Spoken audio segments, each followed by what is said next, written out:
The Y Curve with Phil Dobby and Roger Hearing. Are we on the cusp of a new Middle East war? Does the bombing of Yemen by the US and the UK threaten to bring Iran into the crisis caused by Israel and Hamas in Gaza? If a small rebel group can threaten to choke off one of the world's major trade arteries, threatening the global economic recovery, does the West have any choice but to intervene? Or are the US and Britain dangerously escalating the conflict in ways no one can predict? The Y Curve. So I've got some numbers from Reuters just to get the scale of all of this. So the daily freight traffic through the Red Sea this time of the year, and it doesn't change a great deal through the year, is expected to be, guess this, 600,000 25-foot containers. Or 20-foot containers. 600,000. 600,000 per day is how much normally goes through the Red Sea. And now it's going round the bottom of the Cape. So now 200,000 is the latest numbers of what is going through. So it's down by two-thirds. Yeah, and they're saying, and the World Bank, I think, is saying that the global economic recovery is potentially at threat just because of the amount of stuff that isn't getting there or isn't getting there on time. Well, there's three factors at play on though, because they're going around the Horn of Africa. Then we are seeing not the Horn of Africa, the Cape of Africa, I should say. Sorry, it's taking longer. Obviously, it adds 2 weeks or more to the journey. That means for those 2 weeks, so there's extra fuel involved in that. Yeah.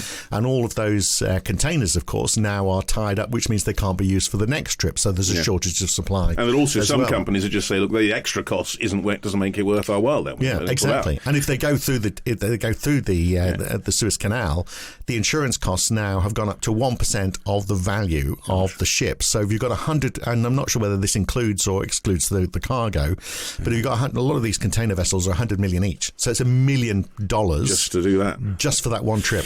I mean, really, and this is how as it is now. The fact is that this could get dramatically worse. Well, the whole issue with this is Iran about to get involved?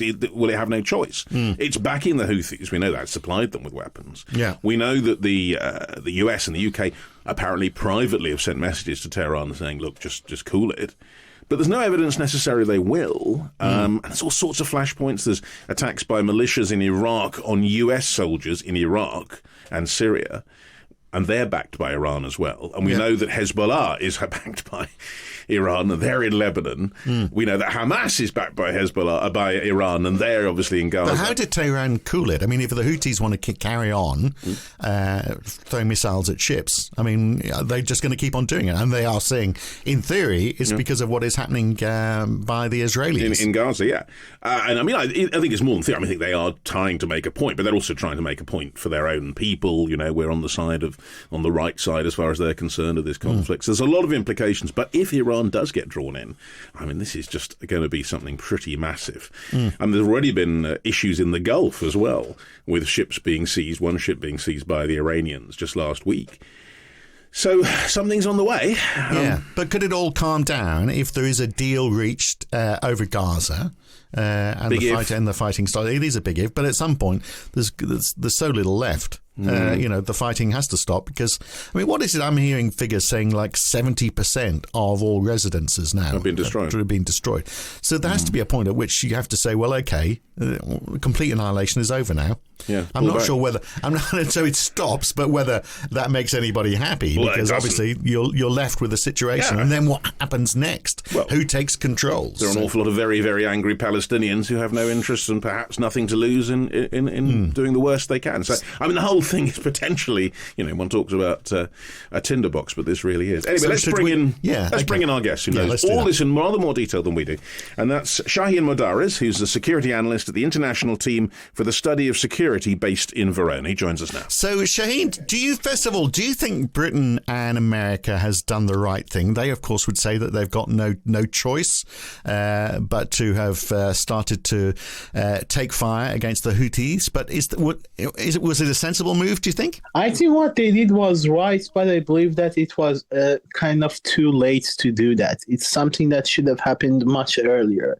In order to understand that, I think we should take a look at who the Houthis are and what they are made of. Well, they are a proxy group for the Islamic Republic of Iran.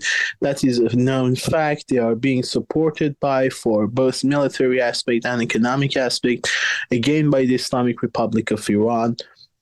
And the main thing is that the Islamic Republic, after the 1979 revolution, not having the capacity to somehow perform research and development activities, or not having scientific collaboration with the world because of the sanctions, they came to understand that they could not be a regional power with the current state of the warfare and weapons that they had. So they came up with the idea, since 1979, they came up with the idea of having, first of all, a very strong missile program.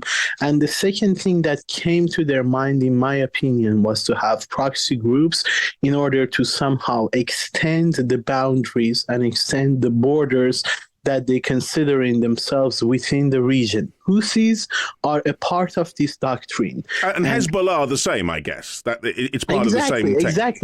Exactly. Hezbollah is another creation of the Islamic Republic of Iran, same as the Houthis. And the fact is, they just look for minorities within regional societies to find, usually Shia minorities within the regional countries, and they try to support them and somehow increase the level of tension and increase the entropy within the country in order to later use the same tension and same conflict as a leverage when they go during negotiations. So the question about whether this is going to escalate and involve Iran, I mean, from what you're saying, it already has. They're already involved. They are already involved, yes. Because they are direct supporters of the Houthis, of Hezbollah, of Hamas, of the Islamic Jihad of Palestine, of Kataib al-Hezbollah in Iraq, of Hashd al-Shabi in Iraq. More than 40 militias and 40 proxy groups within the region are working under the direct order of the Islamic Republic and the Ayatollahs in Tehran. So the attempt in the past to try and control the Houthis, I mean, there's obviously a lot of arms that have been fed to Saudi Arabia to help fight against them for the Yemen government. I mean, that's all been to no avail. Why have they been so unsuccessful? They have been unsuccessful because Saudi Arabia chose a different path, and Saudi Arabia chose to only fight the Houthis through aerial means. That is the reason why they somehow failed, because Houthis being actually experts in unconventional guerrilla warfare, they have partisan techniques. They know how to hide within the Yemeni regions, and it's their own region, so they have the advantage. They are very good at it. They can just do it. Doing that by aerial support is only and solely by aerial support is just impossible to do. That's the reason. But that is exactly what the UK and the US have done. They've just done the same thing as the Saudis. So they're going to be as effective as they, as we've seen over the past decade or so. Yeah, but not necessarily not the same. The situation and the context is quite different. In the other context, Saudi Arabia had no idea where they are. Mostly, they had no idea where they are heading. They just had a very strong aerial campaign. They used that in order to hit the Houthis. But in the US-UK case, they know exactly the points that will have an effect on Houthis' logistics. So we can see that they mostly destroyed the stores where they used to keep their weapons, their infrastructures, and that will eventually weaken the Houthis and make sure that in case there is a full escalation and a confrontation, their logistics will be defective. Well, you say in case there's a real confrontation. I mean, what the Houthis have been doing is firing missiles at ships. In fact, they have done so in the last few days. It's not stopped. Does that mean that this has been ineffective, or does it mean there needs to be more? Yeah, because the line wasn't it, that this is a one-off, just a one-off strike, and then we had one the next day, which is sort of like, well, let's just finish it off. But clearly it's not fully worked. Exactly. The thing is that the Houthis has crossed the red line, yet somehow US and the UK still have not decided to cross that line to go through a full-scale confrontation. And I don't think UK is somehow guilty for that. It appears that the Biden administration has allowed the Iranian proxies to maneuver so long and so far, and tends to continue so, because with the upcoming elections, this is not the right time to start a war. it appears that President Biden and his administration are only trying to have some mechanisms of the crisis control in order to control the conflict and the regional conflict so that it does not expand more within the region, whilst they do not have any real decision in the White House in order to face the Houthis or other proxy groups by the Islamic Republic. So what you're saying is there's no they don't want, obviously, to have a major regional war. Is there just going to be a little bit more of this bombing, perhaps every few weeks, just to keep the situation under control? I mean, if the Houthis keep on firing missiles and we're seeing, shipping down by 2/3 now through the Red Sea, I mean, that situation, whether they want a war or not, I mean, that's not going to be allowed to continue through this year up to the next US election, is it? No, this cannot continue because we are speaking about a pathway that somehow controls and allows 12% of the global world trade, and pathway that has a lot to do with the energy market. It's not going to stay like that. What I'm saying is that the reason that they are maneuvering so much so far is because of the indifference of the Biden administration mostly, and the Democrats in the White House. I'm not sure if it's going to stay the same way in close future or in long-term future or not. But what I know that is this current situation, this current condition is not acceptable. The remaining scenarios for this will be U.S. having a full confrontation with the Houthis. That's one of the options. And in this case, the Islamic Republic of Iran will be involved as well. Hang on, you mention a full-scale confrontation. Do you mean troops on the ground in Yemen? Would that be what you'd be mentioning? Well, that is possible. Yes, that is one of the possibilities.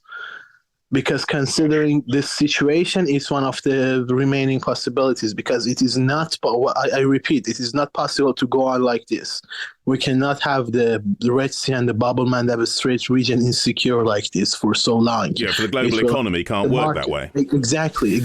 But that is not a war just against the Houthis then, is it? That is a battle against Iran. Exactly, that is a battle against the Islamic Republic, and the thing is, it's like a domino, because once you hit the Houthis, then you have to go through with Hezbollah, then Hamas will be more active, then the Islamic Jihad will be more active. Then, as always, we see the militants supported by the Islamic Republic of Iran in Iraq and Syria will begin hitting the U.S. bases within Iraq and Syria. These are all episodes that we have seen so far. Right now that we are speaking, last night 4 ballistic missiles hit Erbil in the Kurdistan province of Iraq, and it was caused by the Islamic Republic, and they said in an official statement that we were trying to destroy a safe house of Mossad. They ended up killing 2 innocent Kurdish Iraqi civilians. Yeah, so what you're saying is it's escalating already. I mean, we were talking a couple of days before this goes out, but what you're saying is already we're seeing the signs of escalation. We can already see signs of an escalation, yes. Right, but there's no interest for anybody in that happening, is there? So, I mean, if we see that level of escalation, ships are still not getting through the Red Sea and through the Suez Canal. We're still going to see this. They're down by 2/3 now. I mean, if we see an escalating situation, they could be down even more. So it doesn't solve that problem, does it? No, it doesn't. But when we look at the scenario, it's important to understand that it's not like no one is winning this situation. The country that is winning this situation, in my opinion, is Russia. Because think about it. Russia, the same way that the Islamic Republic uses Houthis and Hezbollah and Yemen as its satellite groups, as its proxy groups, Russia has been doing the same thing with Iran itself. Russia has been playing Iran as a card during the nuclear negotiations. That's a really interesting point, isn't it? That Iran is Russia's Hezbollah almost. It's a weird thought, but that's what you're saying. Exactly. Iran is Russia's Hezbollah, unfortunately for the Iranian people, because that's what the Islamic Republic politicians has created. I mean, look at it. When the October 7th attack happened, what was the thing that happened the day after? The price of oil started rising. Okay, that's very important for Russia, because providing for the war in Ukraine, they benefit from an oil that has been oil price that has been increased already. You can see that's the same reason why they left the OPEC Plus, somehow betrayed Saudi Arabia at the OPEC Plus for the same reason, for the oil price, in order to have it increased. The second thing that happened after the October 7th attack that benefited Russia was the fact that the US had to send the Navy troops to the region, to the Mediterranean Sea and to the Persian Gulf region. The Ford and Eisenhower navies were sent. Again, this somehow deviated the US's concentration on the situation in Ukraine. And finally, the thing that really helped Russia on October 7th attack, that was supported and was triggered and somehow was planned and trained for by members of Hamas in the Islamic Republic of Iran, what happened was that the major media attention, instead of Ukraine, went on the Israel-Gaza situation. The same thing happens at the Red Sea. Every day that this goes on, the oil price is raising. That is good for Russia. The level of trade from east to west is being somehow deflected. That's again something that Russia benefits from. And again, continuing the same policy and the same doctrine that they had in Ukraine by somehow destroying the grain settlements in Ukraine, in the regions of Odessa, in order to make the global market insecure. They are now doing the same thing through the Islamic Republic within the region. Shahin, I mean, I hear what you're saying, obviously, about Iran being, in effect, almost a kind of puppet of Russia. But in Iran itself, I'm sure they don't think of themselves that way. What are they thinking right now? What do they want? Do they want to have a full-on confrontation? Do they want the local, what's going on in the Red Sea, to escalate to a point where perhaps the US is threatening Iran? And what will they gain from that? It's really hard to comment on this, because in the field of international relations, when you have an actor, you should analyze that actor's behavior based on certain indexes and certain approaches. But when you have an irrational actor that changes everything, and honestly, nobody knows what the Ayatollahs in Tehran really want. Nobody knows what will be their next move. All we can say that is apparently a fraction within the Islamic Republic believes that they do need a war, a full escalation and confrontation, in order to somehow reinforce their identity and in order to be released of the certain economic pressure that they are having now because of the sanctions of the international community. Is this the IRGC that you're talking about, the Revolutionary Guard? A part of the fraction of the IRGC is thinking like that. Whilst the truth is, I think a majority of people related to the Islamic Republic, they also know that they cannot stand the chance in a full confrontation, and it will be their demise, because let's be frank about it. It's not, if something happens, it's not just going to be an external factor. Also, the internal factors, people within Iran are quite inconvenient with the current system, with the current regime. They want change. They were shouting not for reform this time. They were shouting for a complete revolution in which the Islamic Republic will be gone as a result of it. And they know the risks that they are facing, but they are in a very bad situation. They are in a dead-end situation because they have two options. They either should stay silent and be indifferent, and that will make them lose more fans and followers within the country, and they are already a few. The second choice is to enter this conflict and try to fight, in which the whole region will be on fire. Let's be honest about it, because most of their proxy groups in the region will start shooting at the American bases, and the U.S. will retaliate, of course, even though it's the Biden administration. But at that point, they have no other choice. They have to go through with this. And that will lead into the demise of the Ayatollahs. Yeah, but so why would they want to engineer that situation then? And also, I mean, let's get back to Gaza. How much of this really is to do with what's happening in Gaza? I mean, the Houthis have said, well, this is our response, and we want a ceasefire in Gaza. If there was a ceasefire, would that solve this situation? Or is that just being used as an excuse? That was being used as an excuse. Let me tell you something. In Iran, there's a newspaper called Kayhan. Kayhan is quite close to the Ayatollah and to the Islamic Republic and the IRGC. And it's really interesting because every time something happened in Iran, they used to right away write in the Kayhan newspaper, that is government-owned newspaper. They used to have on the first page with this big title that said, "We will close the Strait of Hormuz in the Persian Gulf if the situation goes on like this." Now, they are doing the same thing thanks to the proxy groups, this time not in the Persian Gulf region, but in the Red Sea region and the Bab el-Mandab Strait instead of the Hormuz Strait. So they are just trying to show their power. And they are also trying to put more pressure on Israel in order to not to completely destroy Hamas, because they know very well, Tehran knows very well, that in case their proxy groups are defeated one by one, they will have nothing to say in the region. They will lose more than half of their power and the military doctrine that they have. Because, again, I repeat, their military doctrine is based on two facts: proxy groups and the missile ballistic program. Nothing more than that. They do not have anything. They do not have an air force. They do not have a conventional army. They are not quite advanced with their Marines. This is all they have. And they know once they use Hamas in Gaza, once they use Hezbollah in Lebanon, Houthis in Yemen, and other militants in Iraq and Syria, they will have nothing more to present.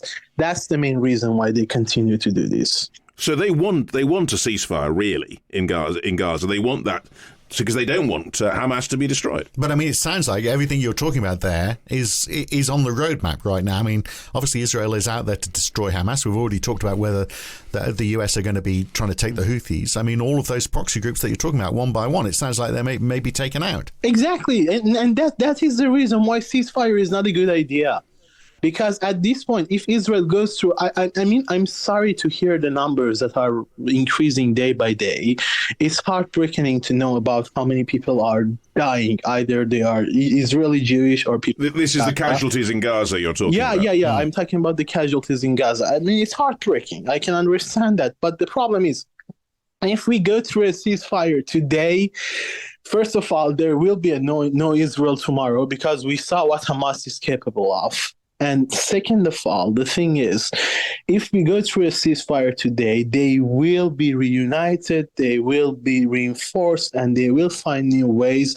And the proxy doctrine of the Islamic Republic will stay the same. However, the current situation is not only Israel is trying to defeat Hamas completely, they're also going after the Hezbollah after that. And it appears that there's already a coalition against the Houthis that will help to destroy them as well. But Shahin, isn't the problem in all this, though, when this goes on, you talked about the casualties, every day people across the Muslim world, and particularly across the Arab world, are seeing this, and they will feel angry. They do feel angry, and the support for the groups you're talking about will just increase. And indeed, the support for Iran as being the one actor in the region that's actually doing something about it. Well, my experience is that most of the people from the Arab countries that you mentioned, they do not appreciate what's happening in their countries. And my personal experience is that they hate the Islamic Republic. Because when I talk with my Arab friends, one of the things that they say always is this, that if the Islamic Republic finally falls, not only the Iranian people will be liberated, but also the people of Yemen, Lebanon, Israel, Palestine, Iraq, Syria, name it, many countries in the region. I mean, even Saudi Arabia, United Arab Emirates, Bahrain, Qatar, all these countries are somehow suffering the policies and the military doctrine of the Islamic Republic within the region, because unfortunately what they have brought is nothing more than instability. The Islamic Republic of Iran doesn't know how to construct a diplomatic dialogue.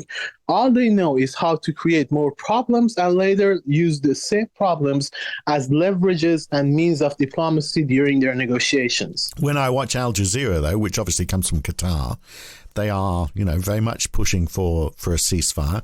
Obviously, the UN Secretary General, Antonio Guterres, is calling for a ceasefire as well. You think all these people are wrong?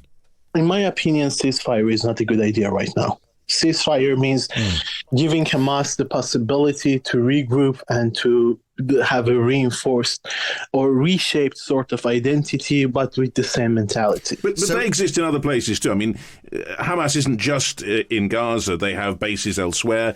Isn't it just, even if the Israelis, as they almost have, level Gaza, Hamas will simply operate from somewhere else? It's not that simple. We have two types of terrorist groups when we talk about the Islamic and the jihadi world. We have the vertical ones and the horizontal ones. The vertical ones, like Al-Qaeda, what they care about is the order of command that they have and the Islamic ideology. However, when it comes to the horizontal groups such as Hamas, the order of command exists, but there is also another element. In groups such as ISIS and such as Hamas, the territorial factor is quite important and significant, because when they use territory, the order of command somehow is not going to be enough, because there is no one commander-in-chief, but they are actually different field commanders, as the same structure that we can see from Hamas today. So once they use their territories, once they use their fortifications and their infrastructures and the tunnels and the weaponry stocks that they have created in Gaza, their power will be diminished. And will be diminished significantly.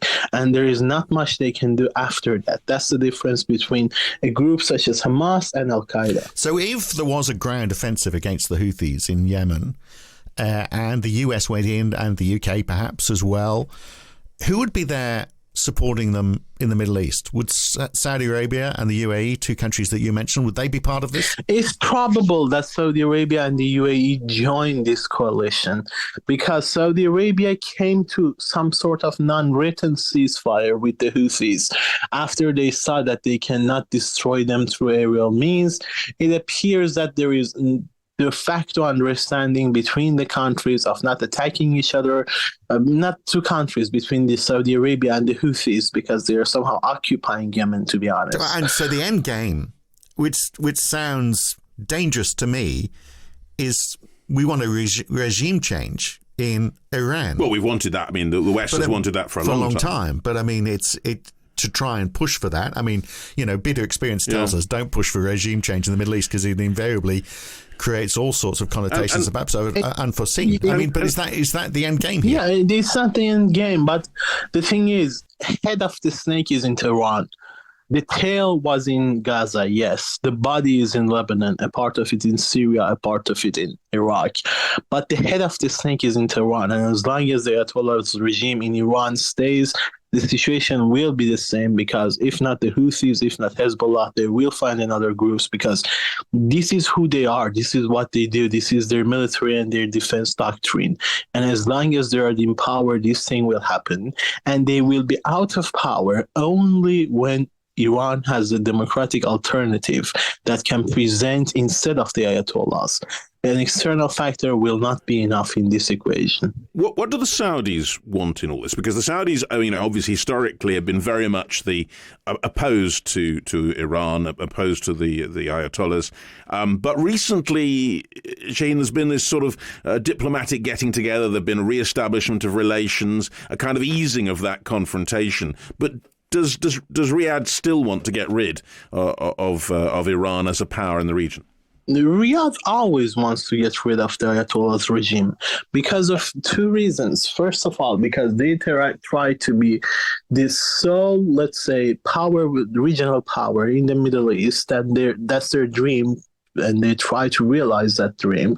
And the second reason is because the Islamic Republic's activities has been bad for the business, has been bad for the economy within all the regional countries. And that's one of the main reasons that makes them angry, because they are not able to trade the way they could have traded without the Islamic Republic. The fact that they came for some talks between the two countries is solely because of the reason in order to control the Islamic Republic and in order to make sure that it is some sort of, let's call it, crisis control approach in order to make sure that they will not do more harm. But even now, the embassies are not fully activated within the countries. And even if they were, during the Cold War, the Soviet Union had an embassy in the United States, and the United States had an embassy in Moscow. It didn't mean that they are friends, and it didn't mean that they were not on the verge of going through a full confrontation. So will there ever be peace in the Middle East? I mean, and also, how much of this is actually to do with religious sects versus the existence of Israel? Well, as a Middle Eastern, I really like to know the answer to that question, when there will be peace in the Middle East. I look forward to hear a solid answer about that. Okay, so the second question: how much of it is, infighting between? Is it Shia Sunni really, which is the problem, or is it? And Israel, if Israel didn't exist, would we still be having these wars? Yes, of course we will be having these wars, because when you do not have a plan to offer to your people, the first thing that you do is that you try to unite them against a made-up enemy. I mean, if you look at the relations between Iran and Israel during a historic timeline, you can see that the two countries have actually always been allies of each other since the ancient times. Later, during the Shah's period, everything was okay with Israel. They even had an embassy in Tehran. There were collaborations between two countries. I mean, the Iranian people and the Jewish people have a common history. We have lots of cultural elements in common. We actually have no problems. But since this 1979 revolution, we have been going on with one of the stupidest and one of the most idiosyncratic wars of the history of international relations, which is the Iran-Israeli conflict that has no reason. The main reason is that Ayatollah Khomeini and people from the Islamic Republic who came into power back in 1979 had nothing else to offer. So the first thing that they found was that, okay, we are going to fight the United States, we are going to fight Israel, we are going to be enemies with the whole world. I mean, that's pretty much what the approach that Khomeini had is the same approach that Adolf Hitler had. They are the same, because also Hitler, not having a plan for the people of Germany, came up with the crazy idea and the criminal idea of the Holocaust, which costed 6 million lives. Yeah. Oh, Shahin, let me, as we draw towards the end of this, you've told us kind of what could happen. What do you think will happen? Do you think there will be, that this will escalate into a regional conflict, that Iran will be drawn in, and that the US, the UK, the West will have to take this kind of action to deal with what's now really an economic as much as a political problem? It's a question of whether Iran is drawn in or whether Iran has just engineered all of this. It sounds like... But will it now be drawn into the results of what it's engineered? Either if Iran will be drawn in or Iran has been the engineer of all of this. What I know is that this current situation cannot go on like this. We need to have a change. We need to have mechanisms of releasing pressure. And this pressure will not be released only by a confrontation, but that is some sort of deterrence of the US and UK against the Houthis. Again, head of the snake is in Tehran. I don't know how long the international community, how long the United States, the United Kingdom, and Israel will and also the regional countries will tolerate this. But what I know that Islamic Republic of Iran does not understand the language of democracy, does not understand the language of diplomacy. It's not like we can think of having a rational actor in front of us and trying to maintain a dialogue. It's like having a drunk person in front of us with an automatic weapon in their hand. But where do they get their supplies from then? I mean, surely they can just be frozen out of international trade. I mean, they already are. There are sanctions on Iran already. But clearly not working. The sanctions are somehow working, but the problem is in these years they have created lots of pathways through which they manage to procure what they need from actually what is used within the drones that are killing Ukrainians every day. According to the Ukrainian army, most of these drones are having pieces and articles within them that are from the European countries. So it appears that they have found, it's not like European countries voluntarily are sending these pieces of electronics to Iran so that they can make drones out of it. But it appears that they have found ways in order to import these goods without being noticed. And I think what the most important thing is to make sure that at least they cannot import any more of these goods. Well, Shahin, thank you so much for giving us a picture, a rather scary picture, I have to say, of might be with us for a while by the sound of it. I suspect we'll have to come back to this, but thank you for giving us an interesting view on what's going on. Thank you. Thank you. It was a pleasure. So when you start to hear about, what's happening in the Middle East, it makes you appreciate that, even though we think Britain is, everything is going wrong here. It's not quite like that. At least we're not fighting, at least the Welsh aren't fighting the Scots who are fighting the north of England yet. It's all coming down the line. Well, no, but this country is definitely in a bit of a mess, I think you pretty much know. I mean, just in terms of the sheer logistics. Yeah, and it's getting worse. Yeah, institutions not working, the post office amongst them. Yes, this term, broken Britain, I mean, when I came back here, which was 8 years ago now, I remember thinking